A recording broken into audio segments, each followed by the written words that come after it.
సత్యాన్వేషణ, దేవుణ్ణి వెతికేటువంటి మనస్సు. నాకు దాదాపు 19 సంవత్సరాల ప్రాయం వచ్చిందాకా నా పితరులు చూపించినటువంటి మార్గంలో నేను భక్తి చేశాను. దాదాపు 20 ఏళ్ల ప్రయాణానికి నేను వచ్చినప్పుడు దేవుడు నా మనోనేత్రాలు వెలిగించాడు.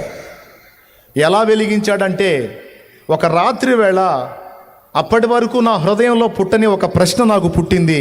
ఆ ప్రశ్న ఏమిటంటే, దేవుడు ఎవరు? దేవునికి స్తోత్రం కలుగును గాక. అందరూ ఒకసారి 2 చేతులు ఎత్తి స్తోత్రం చెప్పండి, పెద్దగా చెప్పండి.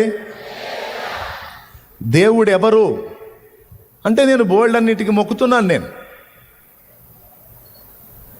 చాలామందికి మొక్కుతున్నాను. దేవుడు ఎవరైంది? ఎవరైనా కావచ్చు. కాదు కాదు కాదు కాదు కాదు కాదు నేను సేవించిన వీరందరి జీవితాల్లో ఒక దేవునికి ఉండాల్సినటువంటి హై క్వాలిటీస్ లేవు.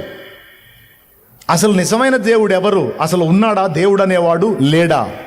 ఉంటే అతడు ఎవరు అన్న ప్రశ్న 2002 మార్చి నెల చివరిలో నా హృదయంలో తట్టింది. అది ఎప్పుడైతే ఆ ప్రశ్న నాలోనికి వచ్చిందో అప్పుడు నిజమైన దేవుడు నన్ను దర్శించాడు.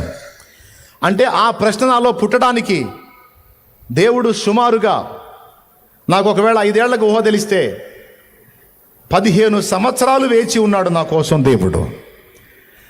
ఎందుకు ఈ ప్రశ్న నాలో పుట్టి నేను దేవుణ్ణి వెతకాలి అన్న ఆలోచన నాకు వచ్చిందాకా 15 ఏళ్ల కాలం పట్టింది. ఓపికతో ఉన్నాడు నా ప్రభు. ఎప్పుడైతే ఆలోచన వచ్చిందో ఆ ఆలోచనను అనుసరించి నేను నిర్ణయం తీసుకోవటం జరిగింది. నా లైఫ్లో నేను చేసినటువంటి మంచి పని ఏదన్నా ఉంది అంటే నంబర్ 1లో వచ్చేది అదే. ఏదంటే, దేవుని గురించి వెతకటం, ఆ దేవుడు నన్ను దర్శించటం, నా హృదయము నేను ఆయన తట్టు తిప్పుకోవటం.